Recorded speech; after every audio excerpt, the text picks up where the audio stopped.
Hey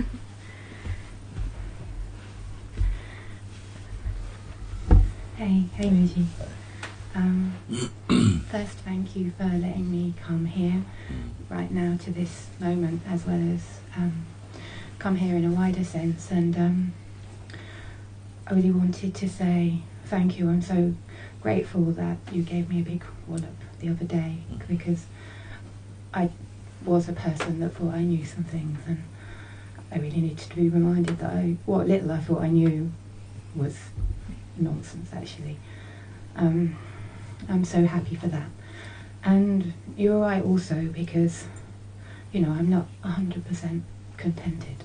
I guess I've been following you for maybe 1 year now, and yeah, maybe there's more contentedness, if we could look at it in that way.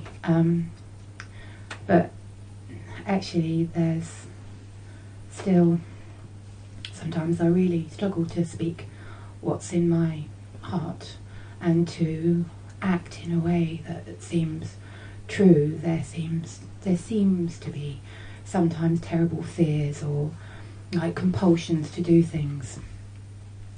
Like, for 1 year now I've been wanting to come every time I've been in satsang with you or a retreat or in India or wherever, to come and say something, to give a testimony or to ask a question, and it's just never been possible till now, apparently. And you always say, you don't always say, but sometimes you will say, I want you to come with your a question, or the question that really, the one question that's going to do it. And I look for a question like that, and I turn them over, and somehow, some just like never seem to be an A question, and all there seems to be is, please help me, please help me.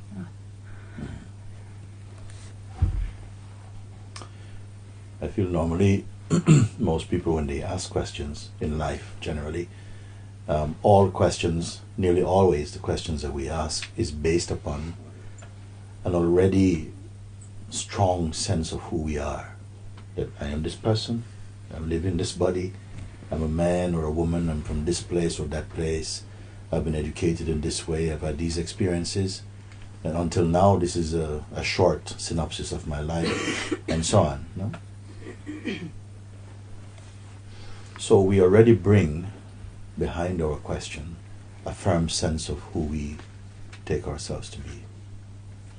And for the most part we will receive answers to greater or lesser extent to satisfy that notion we have of ourselves already.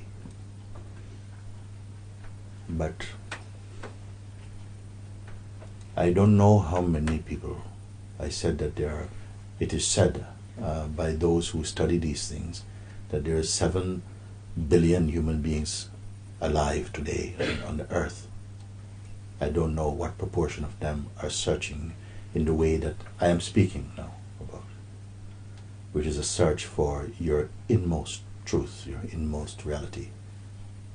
For the most part, and I included myself in this, for most of my life was spent also just moving in the notion of myself as being a man from Jamaica, so on, so on. So of course you don't say these things, but that is the substance behind your life. You feel that this is who I am, with that identity. You see? So I don't expect that people will just jump out of that. So it has to be that someone has to lead you a little bit or provoke your intelligence sufficiently to dive beneath the surface of your superficial notions of self and life. Either this or life itself deals you some experience which are potent enough, powerful enough to plunge you inside this inner ocean of self. Otherwise, we are quite happy to just move along from one little section of the pond to another section of the pond. It is like that. And no one is going to ask for such experiences that will so shake your life that maybe for a while you feel your whole existence in your life is falling apart. No one is strong enough to ask for this type of experience.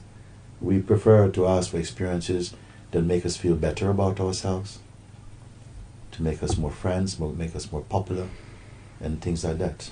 Now, I regard this type of pursuit as trivial pursuit. And how to go beyond this? Even if there is an urge to go beyond that, even. For most people, I would say, I don't know if there's even an urge to look beyond this very ordinary, mundane, what I would call also mundane life. If all you think you're here on this planet for is to make a few dollars, have a nice house, marry somebody that you love, have a few children, grow old, and then be food for worms or the fire. If this is it, it's okay, because you will still have your experiences, but nearly all of them fade. Then we are only living on the memory of them also. So you have to be asking a different kind of question than the usual question, you see. How can I feel better about myself? Then you feel better about yourself until tomorrow. And then tomorrow, how can I feel better than yesterday? And it just goes on and on and on. Is this what coming together in meetings like this is for, you see? I would say no. On my part, no. Many of you, even if you are not spiritually or religiously consciously inclined, have heard about the Buddha or Christ or Krishna or Shiva or something like that. Who are these people? Who are these beings? Were they mythological beings? They were human beings from the same species like us, same bodies, looked at the same sun, the same moon, just like you are capable of looking at the moon. Then what was so different about them? Why this, after hundreds of years, in some cases thousands of years, we are still remembering these beings, long after they have left their physical form? Why we remember these people?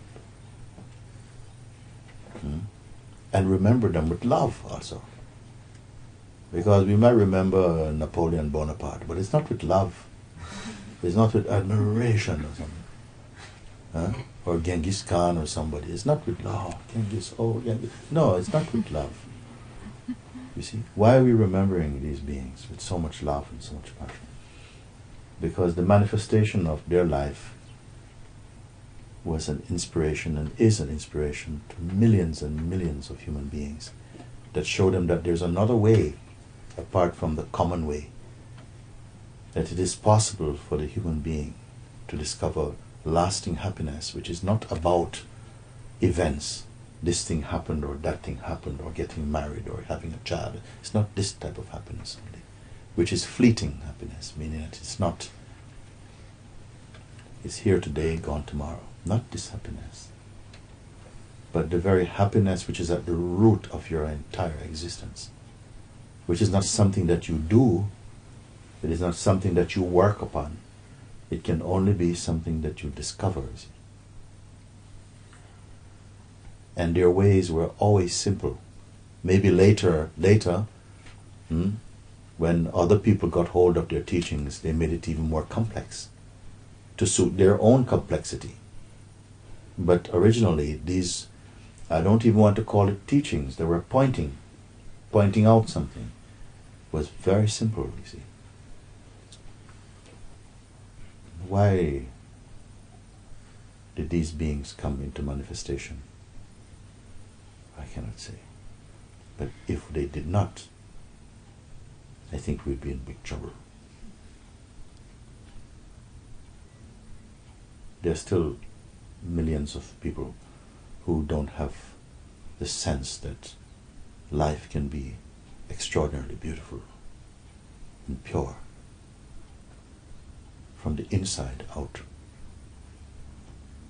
That there's a joy that is not earned, but the joy of existence itself. You see, how did we come into such entanglements that we are suffering so much from jealousy and anger and frustrations, to the extent that we kill each other or do outrageous things to cause pain and suffering to other beings? What could make us do such things? I would put it down only to, in simple terms, we are simply not aware of the truth of who we are.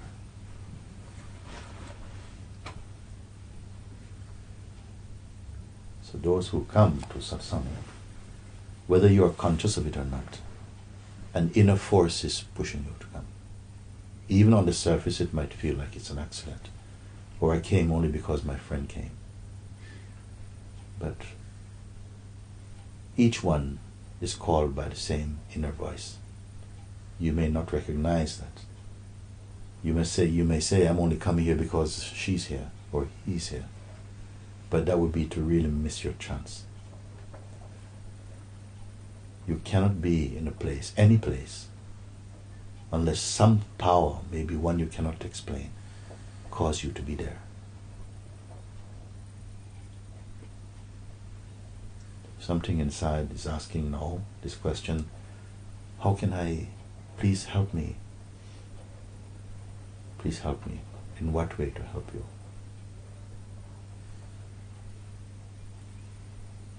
What is the help you seek?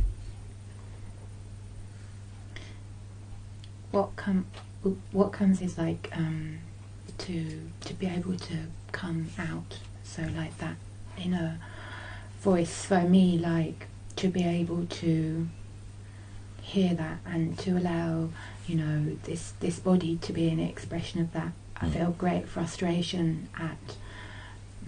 I can feel limitations, like, you know, sometimes even it's like no, you can't say that, or... You know, sometimes, actually, can I say something? Sometimes this kind of limitation, sometimes we say, I would like to be able just to express my love or express myself and so on.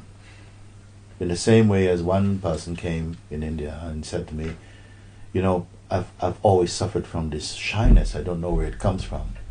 But every time I have to step forward or to meet someone new, I'm overwhelmed by this shyness. Please, can you help me to get rid of this shyness, for instance? No? And I said to him, I am not interested to get rid of your shyness, first thing. Because I don't know, maybe there's something good about your shyness. Maybe if you were not shy, you would be very arrogant.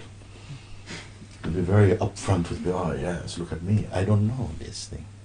It is not the most important thing to come out of shyness. It's a very human thing, of course, you know, and it will be cured in time. But maybe not before something else that's more important is found.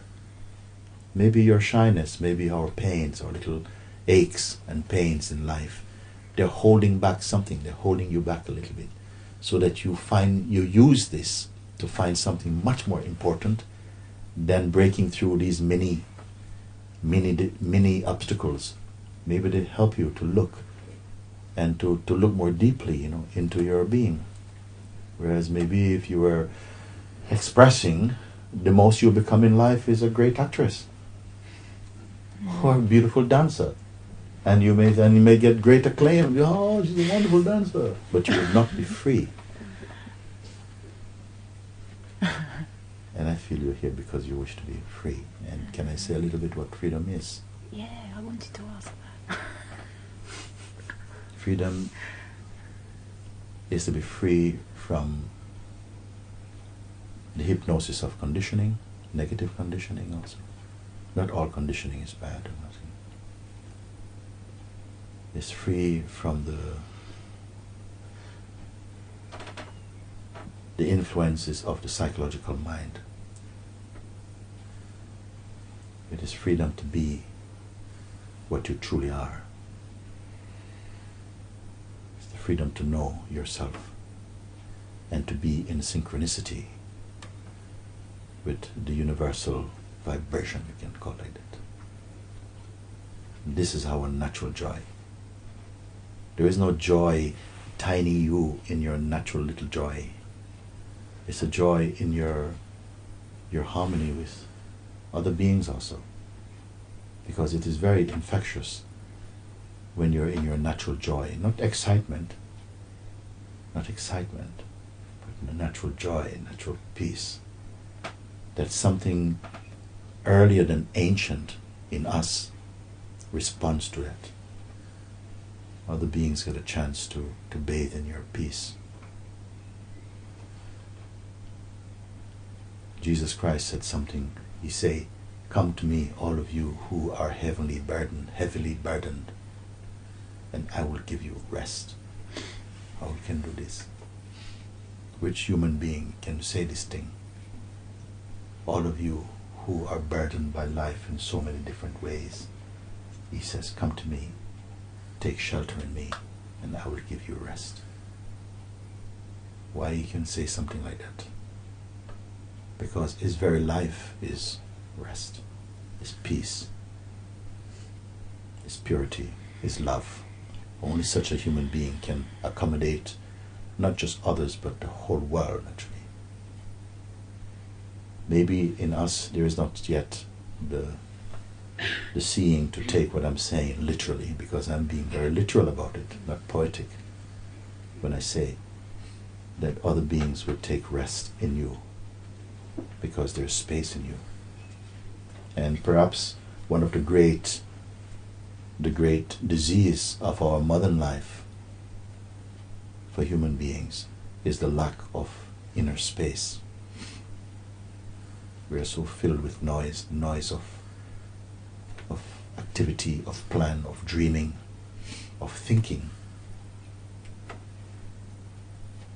There's no space to just be, because all the space is taken up with becoming, and none left just to be, you see. And it's not highly prized or valued in our society, just to be. And that is labeled lazy. And you're not a contributor. And yet these beings that I've just been mentioning, they were not doers, and they were not non-doers either. They simply expressed, their very existence expressed the joy of being, the fullness of being.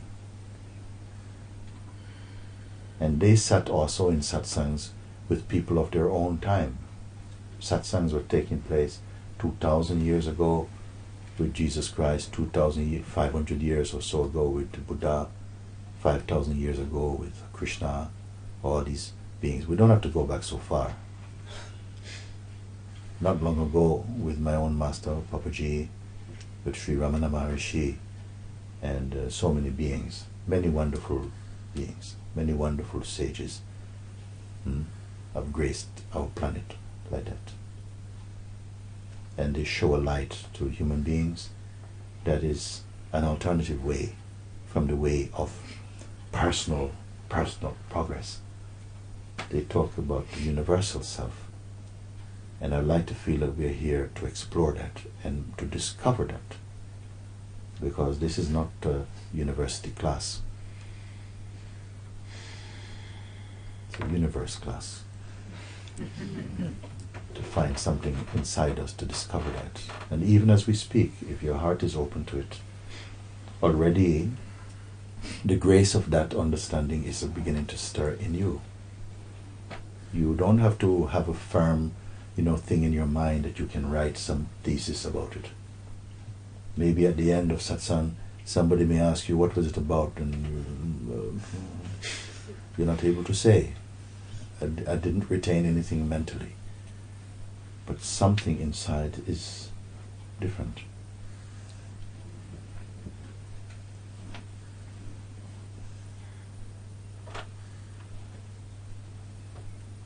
I say sometimes the satsang, for the mind, it's a bit like putting a piece of ice in a bucket of warm water,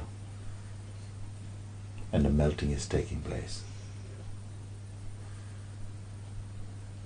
Not a learning, not a teaching. The water doesn't have to teach the ice anything. The ice does not have to be spiritual. But still, a melting is taking place. A meeting is taking place like that, you see. So don't give too much importance to the mind, because we are so skilled with the mind that it gives us the illusion that we really know, simply because we have studied something. But it's not so much to know, but to be.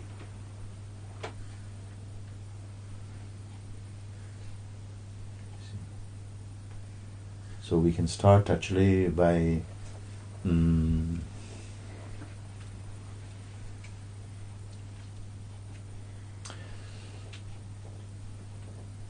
not jumping into that reflex to label our inhibitions as totally negative. They're not necessarily negative.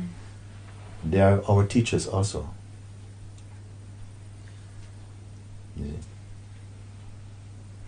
So one girl I remember now, she came in India now recently, and she said like this: I came here because I have everything that you could want.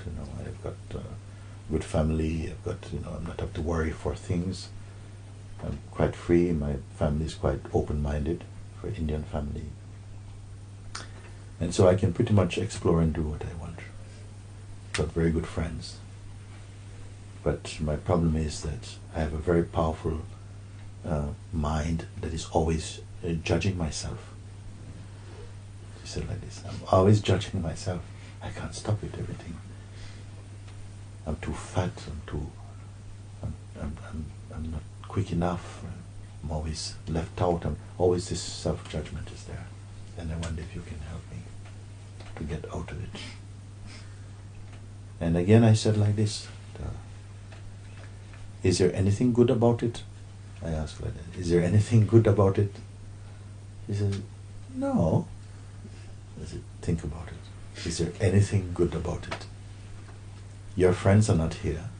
You say your friends are doing great, you have great friends. Your friends are not here.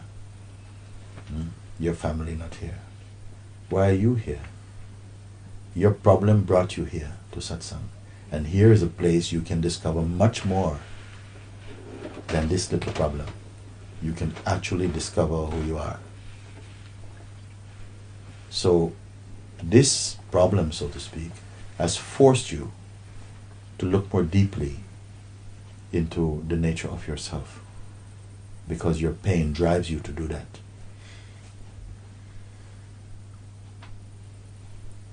Maybe without this, you'll be living much more superficial life. But with these difficulties, you have to research yourself. And there's nobody in life actually who is exempt from difficulty. Even if you're a king or a queen, you will have your pains, your problems. And these are very necessary. This friction is necessary in the human consciousness to help it to grow, to expand. I say like this, that sometimes it seems to me that consciousness creates a problem in order to have the experience of transcending it. Otherwise, what you do? You see?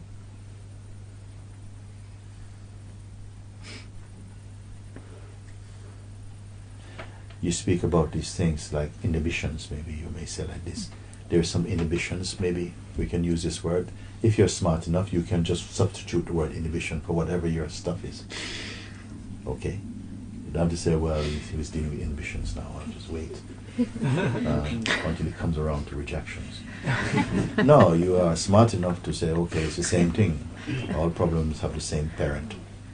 They come from the same place, basically. So, who suffers them? This is going to be an unusual question for many people. Who is the sufferer of that inhibition? Say, for instance, you say, oh, I want to come out of myself. I can't express, and I have something deep inside me, but I want it to come to the surface, but I can't do it. Please help me.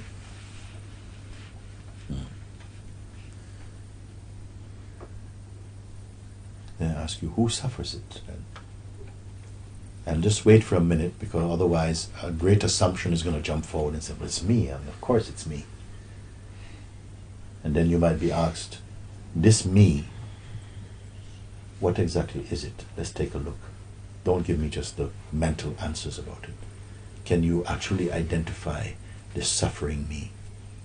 And you'll have to stop and maybe close your eyes and really see. Use the suffering feeling to try and find the sufferer. To really do it though. Because I will tell you that for much of the time, we are experiencing second-hand concepts.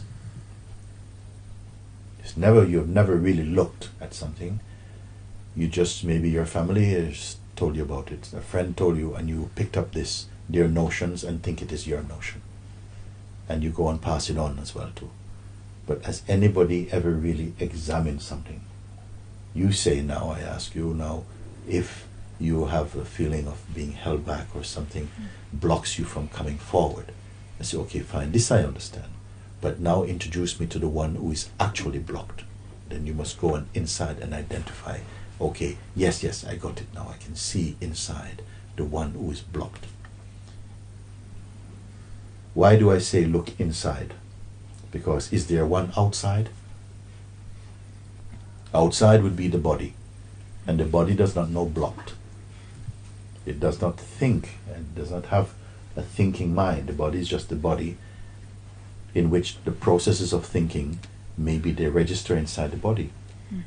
So who is the one who is actually suffering this thing? And I ask, don't assume, okay, the answer is so easy, why should we even ask the question? No, actually see if you can find someone within yourself that you call I, who is suffering from inhibition, from the fear of rejection. We know the feeling. Let's see if we can find the one who suffers the feeling. And we can do this together. Each one in their own. Whatever your pet subject is, you can go into it and see if you can find that one. When you do, then please just say, raise a hand or something, and say, yes, I've found the sufferer. It is like this.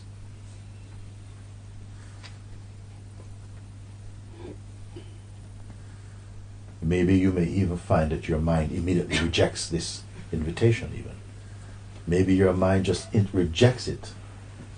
Why? Because it smells trouble. It smells trouble. You're so in the house of the mafia that you will not even think that you can walk by yourself. So your mind will just, I'll just wait until he says something else that I can enjoy. Can you find the one who is suffering? The ego.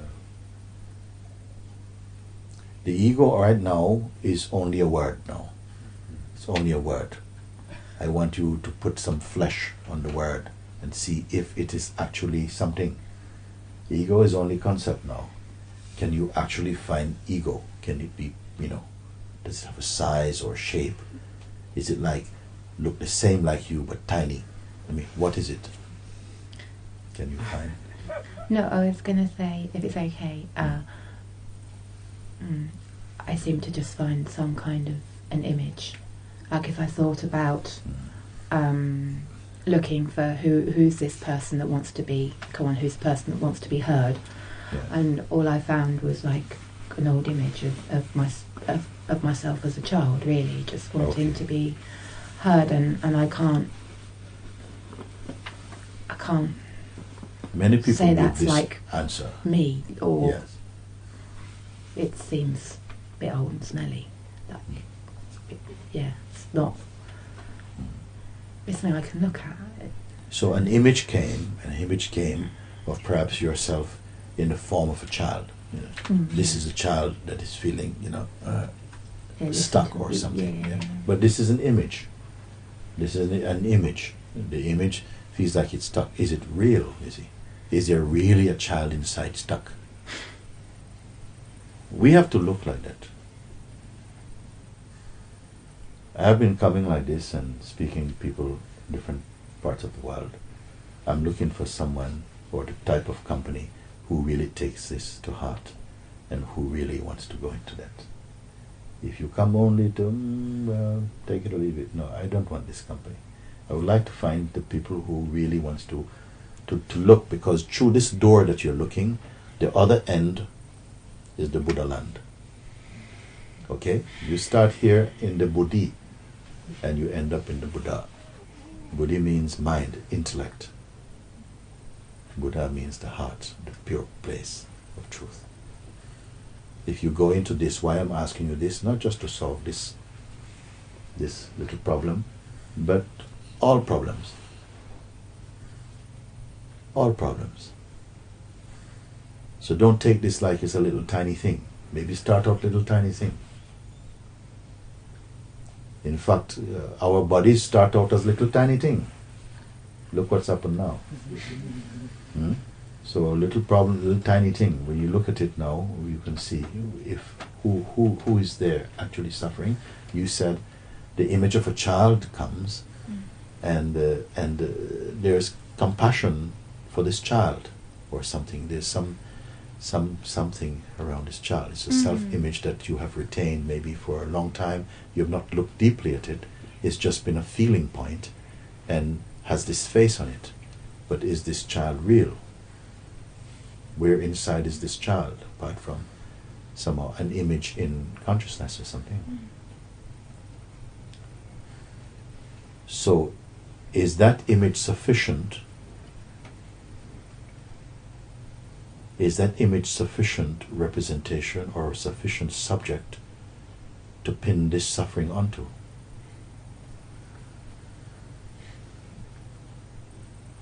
You say the child is not real, so we have to dismiss it's not the child. And where is the sufferer then? I mean, no, I mean, it can't be. What is important in a question like this is that as you turn your attention away from just saying, oh, yeah, I'm in pain again, please give me something quick, to really see, go to the root of this pain, to the seat of this pain, and see if it can be identified. Who, apart from the assumption it's me, just the feeling it's me you've carried for so long, I say, what is this me? Can you introduce this me, the suffering me? I want to see it. And we have looked, and others have looked, and for thousands of years human beings have been looking for this one, in the same way like children look in the back of the radio to see who is singing in the back of the radio or something. We are looking inside, where is this sufferer? And what have you found? The looking is the most important thing, not the assumption. Assumption can throw you in hell, but looking frees you and takes you home. So look and clearly understand and see with the light of your own consciousness, your own intelligence, not what others have told you. It seems so easy to miss these little ones because, like, you know, really quickly you've got to this particular bit of, you know, conditioning, and in, you know, 1 year I've just missed it or not asked the question somehow. And I mean, I'm not inquiring. Can I say also, yeah, there is a reason why the question often is not asked. The question is, in a way, secretly being avoided. Can I put it like that? Yes. It's not that, oh, I didn't know, I was afraid to ask. No, it's almost like there's a power in us that seems to, it's not beautiful. One is very beautiful. One power is working for truth and for openness and for embracing life. Another power is trying to shut you down and to keep you small and to make you feel I am just a body, and just to be care about your little piece of 1 square meter in the world, and to keep you like that. And it's important that this power is also there too, because the tension and the friction between this power you must transcend. Because this life also is transcending. Growth is a transcending also. Because without it, there isn't the aspiration inside to climb out of your conditioning, to go beyond. So the pain must be there. That dark side also has its role to play. But you must use it, not be used by it. You see? So something is avoiding, and then maybe if you go there, you want to discover something, and you're not going to be anything. It's almost back to praying for the wallops, really, that you don't want, because, I mean, that's something that I got so blind to, or maybe was quite laissez-faire about inquiring into it, that I needed this. Okay, well, do now. Waste no more time. Do it now. No? What? Don't talk anymore about it. Then do it, isn't it? And now something is there, and I say, take a look and find it now. Find the one. Because for not looking for it, it's developed history in you. And so after months become years, and years go on, they roll on. And for years you're living in this notion of yourself with this particular problem. And this inhibition may have some service, but don't let it be eternal. Something has to be crushed now to come out of this thing now, you see. Then I'm going to ask you also, if you say it's a child, there's a sense of a child that's coming up, then I'm asking you, what is watching this child now? What is aware of this child? There's awareness of the child. It's evident in what you speak.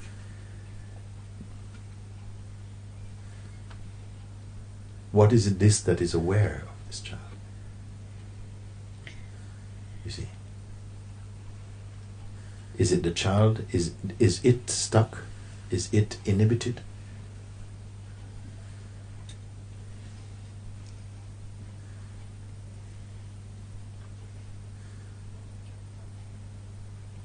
From the place where you look in search of the one who is blocked, and find that what comes up on the question, who is blocked, then the image comes as like a child.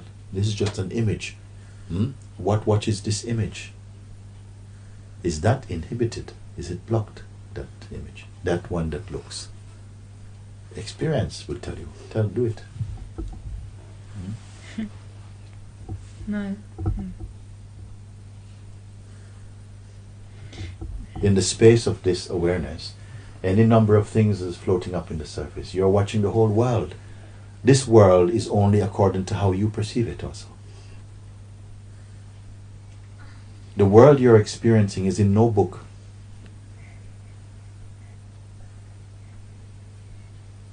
Or maybe if you read a book and you're deeply inspired or influenced by this book, you may absorb that as though it is your own discovery, and that will help to shape the way in which you see this world. But ultimately it comes to you. Your picture of the world is very, very unique, actually, the way that you experience the world. We may think we're all experiencing the same world. You're experiencing the one earth, but the way in which we perceive and experience the earth is called a world. You create a world out of it. And in the same way that you go to bed and you dream, and in your dream, in the dream, you see many things, but you cannot share them with anyone. You cannot ask even your most beloved next to you, plug in and let's enjoy this dream together. You cannot do it. It's a very unique world that you cannot share with anyone. In the same way, your waking world, you cannot share with anyone the way that you perceive it. Because it passes through the filters of your own conditioning, your emotion, your moods, education. All of this contribute to the way in which you are perceiving the world. Then you have to go completely beyond this. Because in each body-mind, a unique picture of the world is being formed. So how are we going to meet? In what land are we going to meet where we are one, really? I want to show you, but you have to be fit enough to hear what I have to say. Isn't it? Otherwise, if I say something you don't understand, it goes over your head, and then you say, oh yeah, I didn't really get it.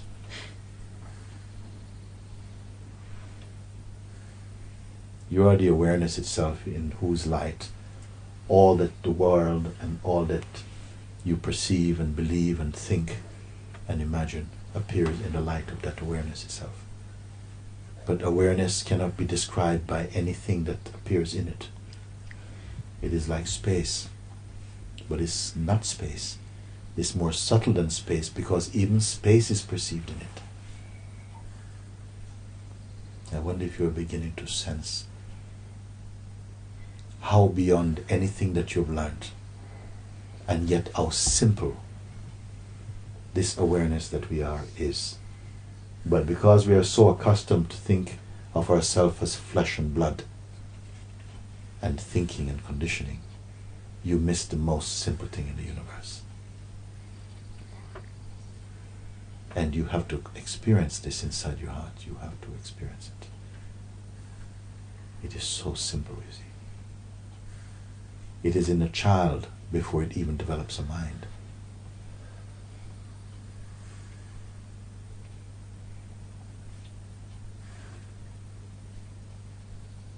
In a way, life teaches you through the cycle of waking, like we are now in the waking state, all of us. Some might be going slowly to sleep in the state, I don't know. Waking state, then something revolves, becomes dreaming state, then deep sleep state. All these cycle of states are alternating somehow, and we experience all of them. Now we know this is waking state.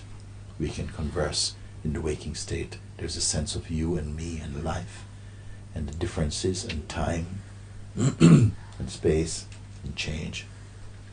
All this is in the waking state. In the dream, it is also a kind of state where there's duality, there are differences, there are feelings, but it is different very often from waking state. You may be able to fly in your dream or something, and some people may feel this is quite normal, they don't question. Someone may say, wow, I'm flying, wow, how strange. But they still are coherent somehow in that state. And then there is deep sleep, which is as long as our waking state sometimes, isn't it? Or nearly as long. And so for maybe 8 hours, some people 10 hours. I know people more than that also. Okay, of the deep sleep, you have no identity, you have no belief, you have no family, you have no history, you have no past, you have no judgments. You're neither man nor woman. You have no self. And yet we are very happy.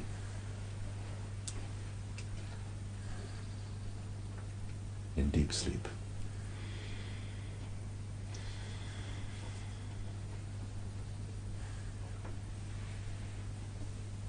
When you go to someone's house, they are decorating maybe the best room, one of the best rooms is the bedroom.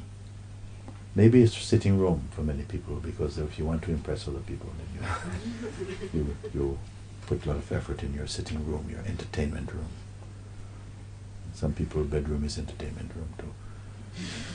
But for others, it is the last place you are going to see before you say goodbye to this world. And they spend good part of their wages to get the best bed in order to forget about everything. To leave everything. Every day, every night, you must leave this waking state. Because in deep sleep you have no bank account, you have no boss, you have no children, you have no life, no story. And we totally love to be in that state. And then somehow something causes us, awakening state happen, and the sense of identity returns. And then the manifestation of life and all of its functioning start again for another so many hours. If your name is John, you can only be John for about 12, 14 hours each day. Because in deep sleep you will not be John. Maybe in dream you might be Jane. But in deep sleep you will have no name. The deep sleep is a clue. Because what was there in deep sleep is also here now. Deep sleep plus waking state. Something is watching the waking state playing out. which includes the sense of our own self moving in it.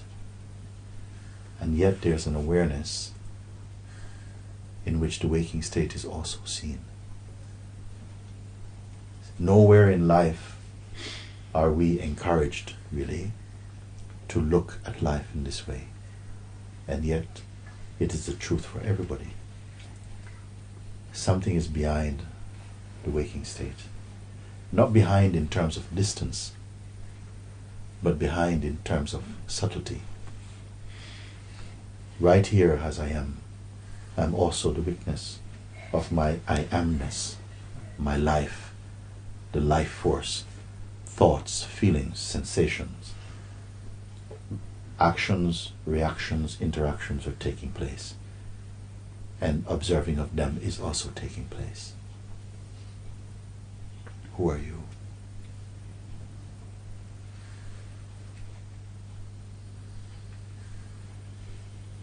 If the world did not accept your notion of yourself, if it did not accept you are a woman, yes, I'm a woman, yeah, well, okay, that's your body. Well, what else you got to say about yourself? I was born in such, yeah, but yes, that's again your body. Your body was born. But who are you?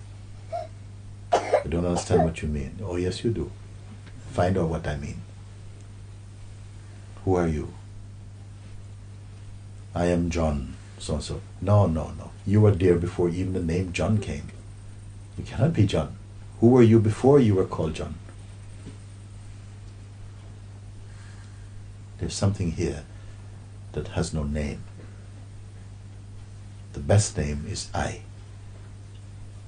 And all beings refer to themselves as I.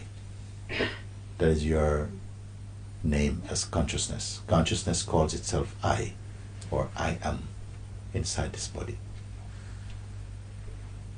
Then the world offers you another name. Then you say, I am John.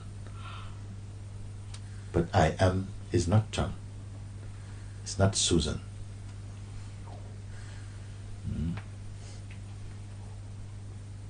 I am is consciousness. If you didn't know anything else in the whole world, you would somehow know that you exist. And this existence feeling arises inside this body in the notion, I am. The feeling, I am, I exist. Then something also knows this I exist is present. At present, perhaps you don't have inside you the power to come here, but the power is with you. Maybe dormant, but one time, some maybe today, some maybe another time, sometime maybe another life, I don't know. You will have to come to this point.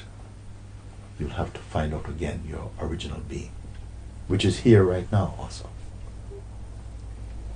It is not your personality. The personality is always changing. How many times you have spoken about yourself personally in the past, and all your self-images are now redundant. They're old, like old shoes, old clothes, you've worn them out. Which of them was the most true?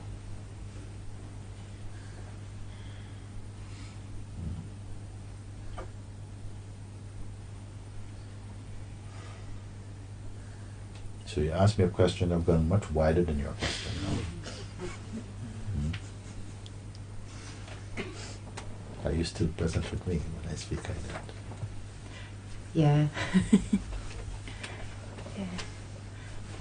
Yeah, I am. Yeah, no, I'm very happy for your song.